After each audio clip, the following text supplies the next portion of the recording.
Class 12 UP board के विद्यार्थियों, स्वागत है आप सभी का हमारे चैनल प्रमोद साइंस क्लासेस में।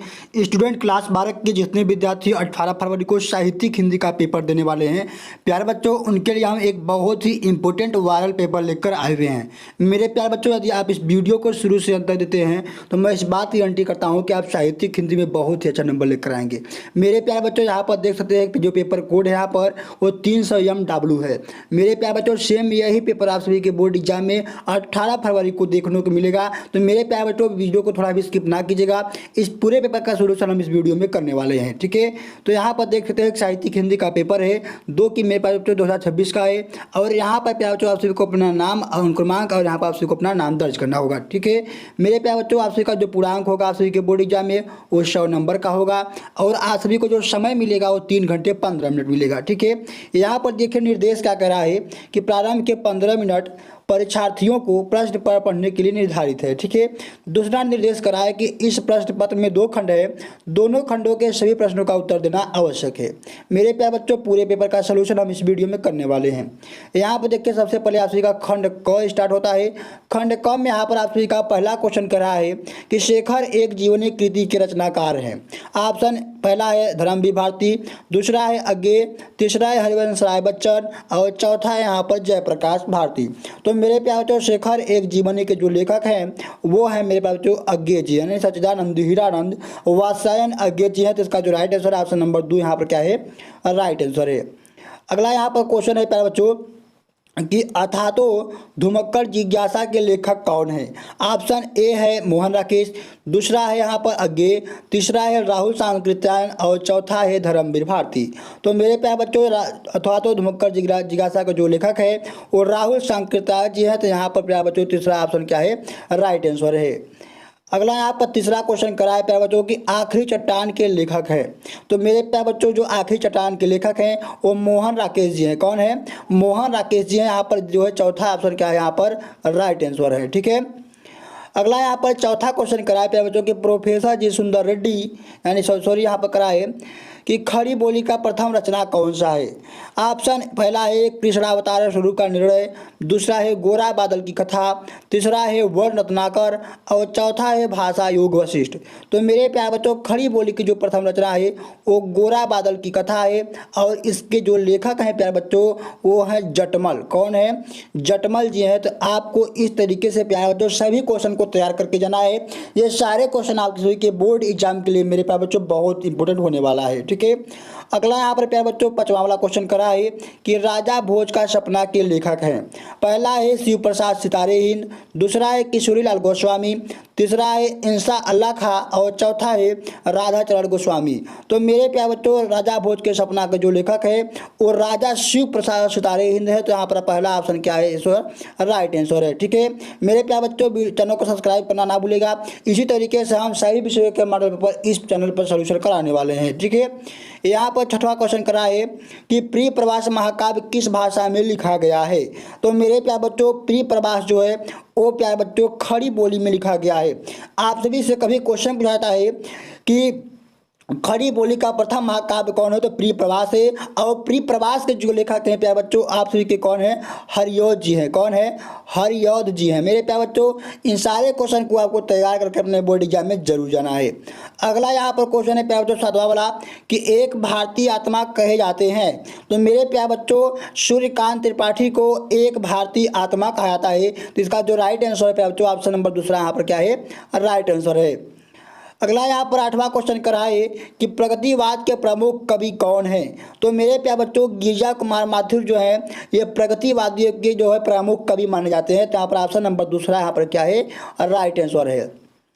अगला यहाँ पर प्यारे बच्चों नौवां वाला क्वेश्चन करा है कि छायावाद की प्रमुख प्रवृत्ति है। तो मेरे प्यारे बच्चों, स्थूल के प्रति सूक्ष्म का विद्रोह, ये क्या है, छायावाद की प्रमुख प्रवृत्ति है। मेरे प्यारे बच्चों, यह एक ऐसा क्वेश्चन है कि हर साल बोर्ड में एग्जाम में आता है। आप पिछले कई सालों के सेट के पेपर उठाकर देखेंगे तो हर साल यह जो क्वेश्चन है पूछा गया है, चाहे 10th में चाहे 12th में हो, ठीक है। अगला यहाँ पर 10वां क्वेश्चन करा है प्यारे बच्चों कि सुमित्रा नंदन पंत को ज्ञानपीठ पुरस्कार किस रचना पर प्राप्त हुआ था। तो मेरे प्यारे बच्चों चिदम्बरा पर जो सुमित्रा नंदन पंत जी है उनको प्यारे बच्चों ज्ञानपीठ पुरस्कार प्राप्त हुआ था। और लोकायतन पर प्यारे बच्चों सोवियत नेहरू पुरस्कार इन्हें प्राप्त किया हुआ था। तो ये भी आप सभी को क्वेश्चन तैयार करके जाना है। इस तरीके से आप सभी को यहाँ पर 10 MCQ समाप्त होते हैं।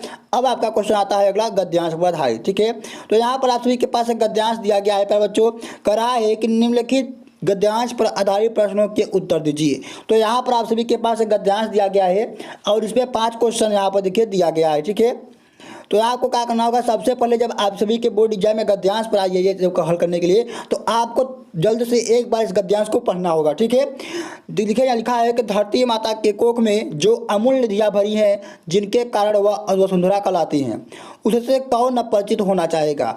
लाखों करोड़ों वर्षों से अनेक प्रकार की धातुओं को पृथ्वी के गर्भ में पोषण मिला है। दिन रात बहने वाली नदियों ने पहाड़ों को पीस पीस कर अगली प्रकार की मिट्टियों से बनी पृथ्वी की देह को सजाया है।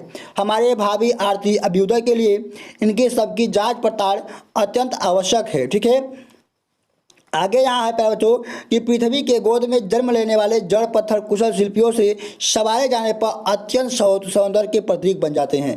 मेरे प्यारे बच्चों, इस तरीके से आपसे गद्यांश पढ़ने के बाद यहाँ पर आपसे का पहला क्वेश्चन कर रहा है कि उपर्युक्त गद्यांश के पाठ एवं लेखक का नाम लिखिए। तो मेरे प्यारे बच्चों, आप इस तरीके से लिखेंगे, अपने बोर्ड में उत्तर लिखेंगे, हेड लिखेंगे पाठ का नाम, फिर लिखेंगे लेखक का नाम। तो पाठ के नाम में यहाँ पर लिखेंगे राष्ट्र का स्वरूप और यहाँ पर लिखेंगे लेखक का नाम प्यारे बच्चों वासुदेव शरण अग्रवाल।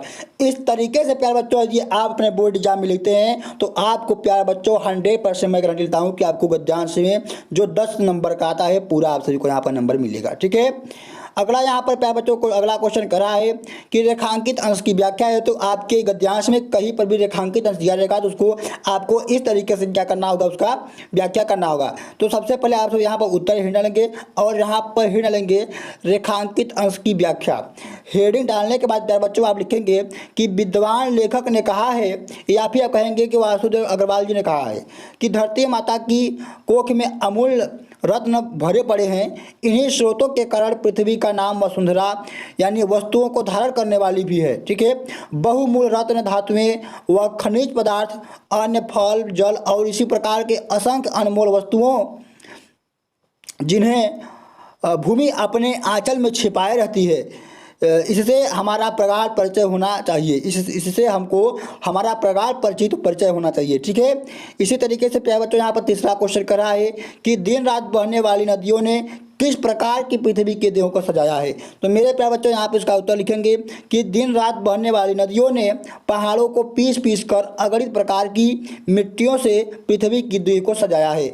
मेरे प्यारे बच्चों, इस तरीके से यहाँ पर अगला क्वेश्चन चौथा वाला कह रहा है कि पृथ्वी के गोद में जन्म लेने वाले जड़ पत्थर कैसे सौंदर्य के प्रतीक बन जाते हैं।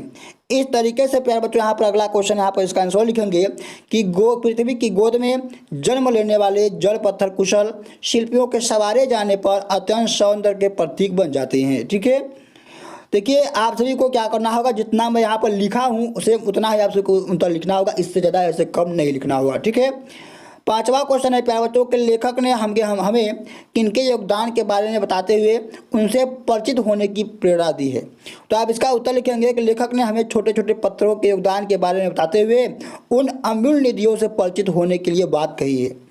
तो मेरे प्यारे बच्चों, इस तरीके से आपको अपने बोर्ड एग्जाम में प्यारे बच्चों इस गद्यांश को हल करना है। आप इस गद्यांश का स्क्रीनशॉट ले सकते हैं या फिर आप हमारे टेलीग्राम चैनल पर जाइए, वहां से इस पेपर का PDF डाउनलोड कर लीजिए। ठीक है, अब देखिए आप सभी के बाद यहाँ पर अथवाम दिया गया है। तो जिस प्रकार से मैंने उस गद्यांश को बताया सेम इसी प्रकार आप सभी को इस गद्यांश को भी हल करके आना होगा। ठीक है, अगला देखिए यहाँ पर क्वेश्चन है, अब आता है प्रश्न नंबर 4, जो यहाँ पर प्रश्न नंबर 4 रहेगा।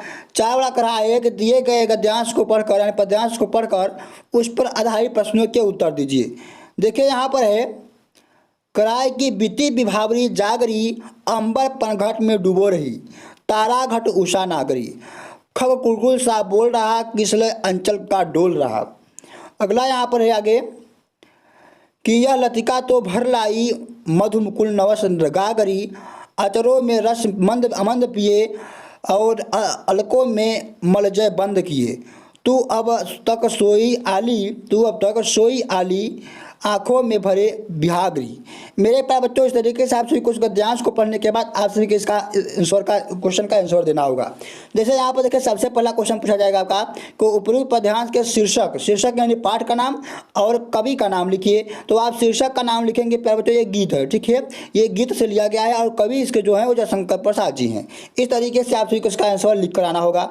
अब देखिए अगला क्वेश्चन करा है कि रेखांकित अंश की व्याख्या कीजिए। तो आप उत्तर डालेंगे और उत्तर लिखेंगे यहाँ पे, पहले हेडिंग डालेंगे कि रेखांकित अंश की व्याख्या, और इसमें लिखेंगे कि इस गीत में मानवीकरण द्वारा प्रातः काल की शोभा का सुंदर चित्रण किया गया है। एक सखी दूसरी सखी से कहती है कि हे सखी, रात बीत चुकी है, अब तो उठ। आकाश रूपी पनघट पर उषा रूपी चतुर नागरी तारा रूपी घड़ा को डुबो रही है। अर्थात तारे एक एक छिपत हो गए हैं, यानी जो तारे हैं वो एक एक करके छिपत चले जा रहे हैं, ठीक है, यानी आपका सुबह हो गया है, हे सखी अब तू उठ जा। इस तरीके से आप सभी को क्या करना है, इसका रेखांकित अंश की व्याख्या करना होगा। अगला यहाँ पर क्वेश्चन है प्यारे बच्चों, कहा है कि प्रस्तुत पंक्तियों में किस समय का सुंदर चित्रण किया गया है।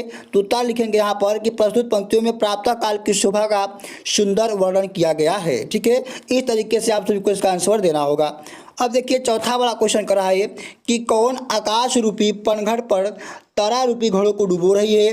तो यहाँ पर उत्तर लिखेंगे कि उषा रूपी चतुर नागरी जो है वो आकाश रूपी पनघट को क्या तारा रूपी घड़े में क्या कर रही है, डुबो रही है। इस तरीके से आपसे इसका आंसर लिख कर आना है। अगला यहाँ पर पांचवा क्वेश्चन करा है कि खग कुलकुल सा डोल रहा, इस पंक्ति में कौन सा अलंकार है। मेरे प्यारे बच्चों, यहाँ पर देख सकते हैं कि खग कुल कुल सा डोल रहा है। तो यहाँ पर देखिए कुल शब्द का क्या है मेरे प्यारे बच्चों, यहाँ पर बार बार आवृत्ति हुई है, तो यहाँ पर अनुप्रास अलंकार तो पहले होगा। अब यहाँ पर सा है, यानी खग कुल कुल सा डोल रहा है, यानी ठंडा ठंडा रूपी ने डोल रहा है। तो यहाँ पर आपका रूपक अलंकार होगा। तो इस पंक्ति में मेरे प्यारे बच्चों आप सभी का दो अलंकार है, एक अलंकार है अनुप्रास अलंकार और एक अलंकार है रूपक अलंकार। मेरे प्यारे बच्चों, यही गद्यांश आप सभी के 18 फरवरी के बोर्ड एग्जाम में जरूर देखने को मिलेगा, तो आप इस पेपर को हल करके जरूर जाइएगा। अब प्यारे बच्चों, यहाँ पर आप सभी का अर्थवान दिया रहेगा गद्यांश पद्यांश, और इस पद्यांश को आपको भी वैसे भी हल करके आना है जिस तरीके से मैंने पहले पद्यांश को बताया है। अब यहाँ पर प्यारे बच्चों आप सभी का पांचवा क्वेश्चन कर रहा है कि निम्नलिखित में से किसी एक लेखक का जीवन परिचय देते हुए उनकी प्रमुख रचनाओं का उल्लेख कीजिए। अधिकतम शब्द सीमा जो है वो 80 शब्द है। तो आप सभी के पास यहाँ पर 3 लेखक दिए गए हैं, हरिशंकर परसाई जी हैं, आचार्य हजारी प्रसाद द्विवेदी जी हैं और पंडित दीनदयाल उपाध्याय जी हैं। तो तीनों में से जो हजारी प्रसाद द्विवेदी हैं प्यारे बच्चों, ये बहुत इंपॉर्टेंट इनका जीवन परिचय है। तो इस जीवन परिचय को मैं यहाँ पर लिख कर लाया हूँ, आप इसे तैयार जरूर कर लीजिएगा। तो यहाँ पर सबसे पहले आप जीवन परिचय हेडिंग डालेंगे और लिखेंगे कि हिंदी के श्रेष्ठ निबंधकार आचार्य हजारी प्रसाद द्विवेदी का जन्म सन 1907 ईस्वी में बलिया जिले के दुबे का छपरा नामक गांव में हुआ था। इनके पिता श्री अनमोल द्विवेदी ज्योतिष और संस्कृत के प्रकांड पंडित थे, अतः इन्हें ज्योतिष और संस्कृत की शिक्षा उत्तराधिकार में प्राप्त हुई। काशी जाकर इन्होंने संस्कृत साहित्य और ज्योतिष का उच्च स्तरीय ज्ञान प्राप्त किया था, ठीक है। आगे लिखेंगे प्यारे बच्चों कि इनकी प्रतिभा का विशेष विकास विश्व विख्यात संस्था शांति निकेतन में हुआ था। वहाँ 11 वर्ष तक हिंदी भवन के निर्देशक के रूप में कार्यरत रहे। वहीं इनके विस्तृत अध्ययन और लेखक का कार्य प्रारंभ हुआ। सन 1949 ईस्वी में लखनऊ विश्वविद्यालय में इन्होंने डीलिट की उपाधि से तथा 1957 ईस्वी में भारत के पद्म भूषण की उपाधि से विभूषित किया गया आचार्य हजारी प्रसाद द्विवेदी को। आगे लिखेंगे यहाँ पर कि इन्होंने काशी हिंदू विश्वविद्यालय और पंजाब विश्वविद्यालय में हिंदी विभाग के अध्यक्ष पर कार्य किया था और उत्तर प्रदेश सरकार की हिंदी ग्रंथ अकादमी के अध्यक्ष भी रहे थे। इसके पश्चात हिंदी साहित्य के सम्मेलन में प्रयाग के सभापति भी रहे। 19 मई 1979 को यह साहित्यकार जो हो गए स्वर्गवास उसमें विलीन हो गए। इस तरीके से मेरे प्यारे बच्चों आप सभी को 80 शब्दों में हजारी प्रसाद द्विवेदी का जीवन परिचय यानी साहित्यिक परिचय लिख कर आना है। इस तरीके से यदि आप लिख कर आते हैं आपका टाइम भी बचेगा और आपको मेरे प्यारे बच्चों पूरे नंबर भी मिलेगा, ठीक है। आगे यहाँ पर है प्यारे बच्चों कि निम्नलिखित कवियों में से किसी एक कवि का साहित्यिक परिचय देते हुए उनकी प्रमुख कृतियों का उल्लेख कीजिए। अधिकतम शब्द सीमा प्यारे बच्चों क्या है, 80 शब्द है। तो यहाँ पर आप सभी का पास 3 दिए गए हैं, रामधारी सिंह दिनकर दिए हैं, जयशंकर प्रसाद दिए हैं और सच्चिदानंद धीरानंद वात्स्यायन जैन जी। तो आप तो किसी एक का करना था, मैं यहाँ पर लेकर आऊँ जयशंकर प्रसाद जी का। तो आप जयशंकर प्रसाद जी का तैयार कर लीजिए। यहाँ पर उत्तर हिड़ेंगे और लिखेंगे जीवन परिचय, हेडिंग, ठीक है। और यहाँ पर लिखेंगे जयशंकर प्रसाद जी का जन्म काशी के एक प्रतिष्ठित वैश्य परिवार में माघ शुक्ल पश्चिमी सन 1889 ईस्वी में हुआ था। इनके पिता का नाम देवी प्रसाद था। ये तंबाकू के एक प्रसिद्ध व्यापारी थे, यानी इनके जो पिता थे वो तंबाकू के व्यापारी थे। बचपन में ही पिता की मृत्यु हो जाने से इनकी प्रारंभिक शिक्षा जो है, यानी जयशंकर प्रसाद जी की जो प्रारंभिक शिक्षा है वो घर पर ही हुई थी। घर पर इन्होंने हिंदी, अंग्रेजी, संस्कृत, उर्दू, फारसी का गहन अध्ययन किया था। आगे लिखेंगे कि ये बड़े मिलनसार और हंसमुख सरल स्वभाव के थे। इनका बचपन बहुत ही सुख से बीता, किंतु उदार प्रकृति और दानशीलता के कारण ये बहुत ऋणी हो गए, यानी कर्जदार हो गए। अपनी पैतृक संपत्ति का कुछ भाग बेचकर इन्होंने ऋण से छुटकारा पाया। अपने जीवन में इन्होंने कभी अपने व्यवसाय की ओर ध्यान ही नहीं दिया, ठीक है। आगे लिखेंगे मेरे बच्चों, ध्यान ही नहीं दिया। परिणाम स्वरूप इनकी आर्थिक स्थिति जो है बिगड़ती गई और चिंताओं ने इनको घेर लिया। बाल अवस्था में ही काव्य के प्रति इन्हें बहुत अनुराग था, यानी प्रेम था, जो उत्तरातर बढ़ता ही गया। ये बड़े स्वभावी थे। अपनी कहानी, कविता के लिए पुरस्कार के रूप में एक भी पैसा नहीं लेते थे, ठीक है। आगे लिखेंगे कि अपनी ये कहानी अथवा कविता में, ठीक है, यद्यपि इनका जो जीवन वो बड़ा नापा तुला और स्वयंशील था, किंतु दुखों ने इन्हें निरंतर आघात से ये न बच सके। यानी 1937 ईस्वी में अल्पावस्था में क्षय रोग से ग्रस्त होकर ये जयशंकर प्रसाद जी स्वर्गवास हो गए, यानी परमात्मा में विलीन हो गए। तो इस तरीके से मेरे प्यारे बच्चों आप सभी को जयशंकर प्रसाद जी का यहाँ पर इनका जीवन परिचय लिखना होगा, ठीक है। अगली आती है प्यारे बच्चों आप सभी का यहाँ पर कहानी संबंधित क्वेश्चन है। कहा है कि लाठी अथवा बहादुर कहानी की कथा वस्तु लिखिए। अधिकतम शब्द सीमा जो है मेरे प्यारे बच्चों 80 शब्द होना चाहिए। यहाँ पर अथवा में कह रहा है कि पंचलाइट कहानी की कथा वस्तु लिखिए। तो मैं तो आप सभी को यही सजेस्ट करूंगा कि आप सब पंचलाइट कहानी को तैयार कर लीजिए। ये कहानी हर सेट में पूछी जाती है, ठीक है। तो आप यहाँ पर लिखेंगे कहानी कि पंचलाइट कहानी फणीश्वर नाथ रेणु की एक आंचलिक कहानी है। इस कहानी में बिहार के एक पिछड़े गांव के परिवेश का बहुत ही सुंदर चित्रण किया गया है। इस गांव में गोधन नाम का एक लड़का है जो गांव की एक मुनरी नाम की लड़की से प्रेम करता है। मुनरी की माँ ने गांव के पंचों से गोधन की शिकायत की थी कि वह उसके घर के सामने से सिनेमा का गाना गाता हुआ गुजरता है, ठीक है। लिखेंगे आगे कि इस कारण से गांव के पंचों ने उसे बिरादरी से निकाल रखा था। एक दिन रामनवमी के मेले में से गांव वाले एक पंचलाइट खरीद कर लाते हैं और जो पैसे बचे हैं उसका पूजा के सामग्री खरीद लेते हैं। सभी लोग पंचलाइट देखने के लिए उत्सुक होते हैं, लेकिन समस्या यह उठती है कि पंचलाइट आखिर जलाएगा कौन, क्योंकि सीधे साधे लोग जो थे वो पंचलाइट जलाना नहीं जानते थे। तो मेरे प्यारे बच्चों इस तरीके से आप सभी को 80 शब्दों में इसको आप सभी को पंचलाइट कहानी का सारांश लिख कर आना है। बहुत ज़्यादा नहीं लिखना है वरना आपका टाइम वेस्ट होगा मेरे प्यारे बच्चों। अगला यहाँ पर 7वां क्वेश्चन है प्यारे बच्चों, कराई की स्वप्रेरित खंडकाव्य के आधार पर किसी एक खंड के प्रश्न का उत्तर दीजिए। तो प्यारे बच्चों ये जो खंडकाव्य है ये अलग अलग जिलों में अलग अलग चलता है। तो अब मैं आपको यही सजेस्ट करूँगा कि आपके ज़िले में जो भी खंडकाव्य चलता है आप उसे तैयार कर लीजिए। यदि न पता हो कि आपके इलाके में कौन सा खंडकाव्य चलता है तो आप यूट्यूब पर सर्च कीजिए खंडकाव्य और प्रमोद साइंस क्लासेस। वहाँ मैंने प्यारे बच्चों बता दिया है एक ही वीडियो में कि किस जिले में कौन सा खंडकाव्य चलता है, ठीक है। वहाँ से जाकर उस वीडियो को देखिए और आप सब अपने इलाके में आपके जिले में जो भी खंडकाव्य चलता है उसे तैयार कर लीजिए, क्योंकि मेरे प्यारे बच्चों यहाँ पे 5 नंबर का फिक्स टॉपिक है जो कि एकदम पूछा ही जाएगा, ठीक है। अगला यहाँ पर प्यारे बच्चों आपका क्वेश्चन है खंड ख है। खंड ख में यहाँ पर 8वां वाला क्वेश्चन कर रहा है कि निम्नलिखित संस्कृत गद्यांशों में से किसी एक का 7 संदर्भ हिंदी में अनुवाद कीजिए। मेरे प्यारे बच्चों आप सभी के पास यहाँ पर 2 संस्कृत गद्यांश दिया जाएगा और आपको दोनों में से किसी एक का करना होगा।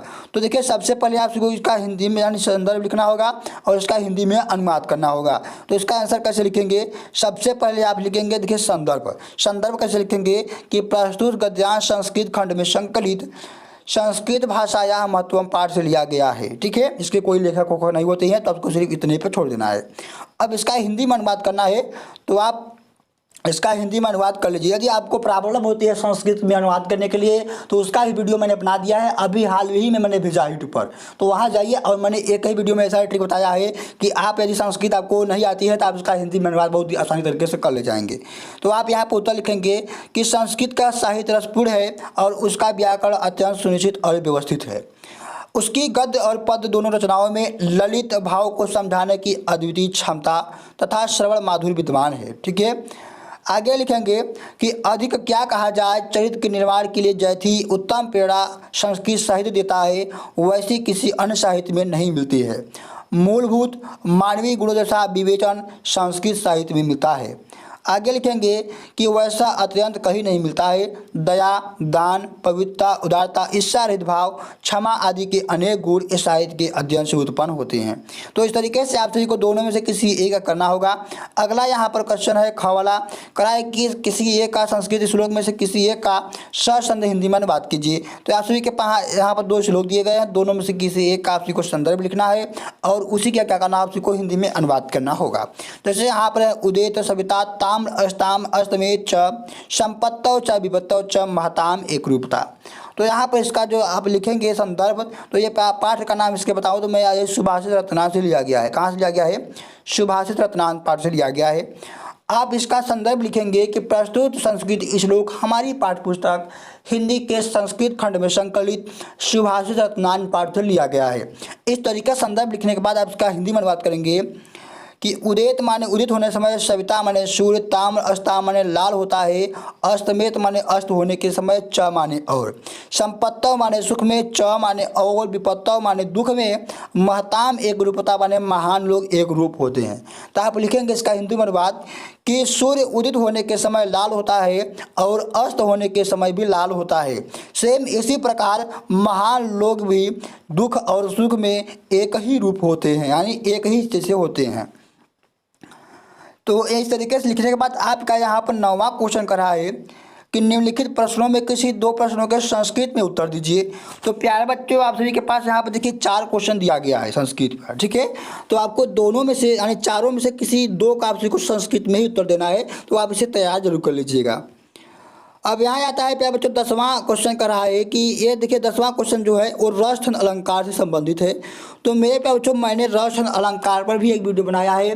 10 मिनट की वीडियो में मैंने पूरे इंपोर्टेंट रसथन अलंकार को कंप्लीट कर दिया है। वहाँ से आइए रसथन अलंकार को तैयार कर लीजिए। मेरे प्यारे बच्चों ये सब टॉपिक को आप मिस मत कीजिएगा, ये सब टॉपिक ऐसे हैं, ये सब मेरे प्यारे बच्चों फिक्स टॉपिक हैं, तो आप सब इसे हिंदी में जरूर तैयार करके जाइएगा, यही नंबर आपके परसेंटेज बढ़ाते हैं। ठीक है, अब यहाँ पर अगला क्वेश्चन है प्यारे बच्चों 11वां वाला, करा है कि निम्नलिखित में से किसी एक विषय पर निबंध लिखिए। ठीक है, तो आप के बाद यहाँ पर 4 निबंध दिए गए हैं, चारों निबंध को आपको तैयार कर लेना है। कोई न कोई एक निबंध इसमें से आप सभी के बोर्ड एग्जाम में पक्का आएगा। ठीक है, अब यहाँ पर 12वां क्वेश्चन है प्यारे बच्चों, कहा है कि पुनर्मते का संधि विच्छेद होगा। तो मेरे प्यारे बच्चों यहाँ पर पुनर्धन रमते ये क्या है, पुनर्मते का संधि विच्छेद है। ऑप्शन नंबर यहाँ पर ख क्या है, राइट आंसर है। अगला यहाँ पर कि कश्चित यानी कश्चित का संधि विच्छेद क्या होगा, तो ऑप्शन नंबर ए यहाँ पर क्या है प्यारे बच्चों, राइट आंसर है। अगला यहाँ पर तीसरा है कि वृद्ध का संधि विच्छेद होगा। तो प्यारे बच्चों वृद्धन दह, तो ये क्या है, वृद्ध का संधि विच्छेद, ऑप्शन नंबर यहाँ पर क्या है, राइट आंसर है। अगला यहाँ पर एक ख वाला करा है कि महाजन में समास है। प्यारे बच्चों आप इसे संधि विच्छेद करेंगे इसका महाजन का, तो आएगा महाजन। ठीक है, तो महा का मतलब होता है महान और लोगों का, जन का मतलब होता है लोग, तो महान लोग। इसके महान क्या बता रहा है, इस लोग का क्या कर रहा है, गुण को बता रहा है। तो यहाँ पर कर्मधारय समास है, क्या है, कर्मधारय समास, ऑप्शन नंबर यहाँ पर घ क्या है, राइट आंसर है। अगला यहाँ पर क्वेश्चन है प्यारे बच्चों कि तिथोड़े में समास कौन सा है, तो अव्ययी भाव समास है। अगला यहाँ पर है 13वां का कि धीमते शब्द में प्रत्यय है। तो प्यारे बच्चों त्व क्या है, ये धीमते शब्द में क्या है, प्रत्यय लगा हुआ है। अगला यहाँ पर है कि ख का दूसरा 13वां का लिखेंगे प्रभुत्वम शब्द में प्रत्यय कौन होता है। प्यारे बच्चों यहाँ पर ये जो है त्व, यहाँ पर क्या है, ये प्रभुत्वम में प्रत्यय लगा हुआ है। अब आता है प्यारे बच्चों यहाँ पर आप जी का 14वां क्वेश्चन कर रहा है कि निम्नरेखांकित पदों में से किसी एक आप विभक्ति और संबंधित नियम का उल्लेख कीजिए। आप सभी के पास यहाँ पर 3 वाक्य दिए गए हैं। तीनों वाक्य में से किसी एक का को उसका विभक्ति बताना है और उसके संबंधित नियम का उल्लेख कर देना है। अब देखिए यहाँ पर आता है 14वां क्वेश्चन जो होता है मोस्ट इंपोर्टेंट है, 8 नंबर का आता है। कहेगा कि पेयजल अधिकारी को एक पत्र लिखिए जिसमें अनिवार्य रूप से जल प्राप्त होने की शिकायत की गई हो। तो आप सभी को मेरे पास तो मैं आपको ये सिखाऊंगा, आप इसे तैयार कर लीजिए, ये हर साल पूछा जाता है। तो यहाँ पर देखिए आप लिखेंगे सबसे पहले कि सेवा में पेयजल अधिकारी महोदय, नगर पालिका परिषद मिर्जापुर उत्तर प्रदेश। आप यहाँ विषय हेडर लेंगे और लिखेंगे कि अनियमित रूप से पेयजल प्राप्त होने की शिकायत है। ठीक है, आपका विषय तो यही है। अब देखिए यहाँ पर लिखेंगे महोदय, सविनय निवेदन है कि मैं नगर वार्ड संख्या 5 का निवासी हूँ। हमारे क्षेत्र में पिछले कई दिनों से पेयजल आपूर्ति अनियमित रूप से की जा रही है। कभी कभी 2-3 दिन तक पानी नहीं आता, जिससे स्थानीय निवासियों को अत्यधिक कठिनाइयों का सामना करना पड़ रहा है। ठीक है, तो आगे लिखेंगे यहाँ पर कि पानी की कमी के कारण बच्चों, वृद्धों एवं महिलाओं को दूर दराज से पानी लाना पड़ता है। इससे समय की बर्बादी के साथ साथ स्वयं संबंधित समस्याएं भी उत्पन्न हो रही हैं। कई बार दूषित पानी की आपूर्ति की जाती है जो रोगों को जन्म दे सकती है। अतः आपसे विनम्र अनुरोध है कि हमारे क्षेत्र में नियमित स्वच्छ पेयजल की आपूर्ति की उचित व्यवस्था कराने की कृपा करें, जिससे आम जनता को राहत मिल सके। धन्यवाद यहाँ पर लिखेंगे अंतिम में, और यहाँ पर लिखेंगे भवदी, और लिखेंगे यहाँ पर कख या फिर कोई नाम डाल देंगे, यहाँ पर नगर निवासी, और यहाँ पर आपको दिनांक डाल देना है। तो प्यारे बच्चों, इस तरीके से पूरे पेपर को आपको सलूशन करके जाना है। इस पूरे पेपर का पीडीएफ मैं अपने टेलीग्राम चैनल पर दे दिया हूँ, आप जाकर इस पेपर का पीडीएफ डाउनलोड कर लीजिए और इस पेपर को हल करके जरूर जाइएगा। ये पेपर यदि आप हल कर लेते हैं प्यारे बच्चों, आप यहाँ पर 95 अंक जरूर लाएंगे प्यारे बच्चों।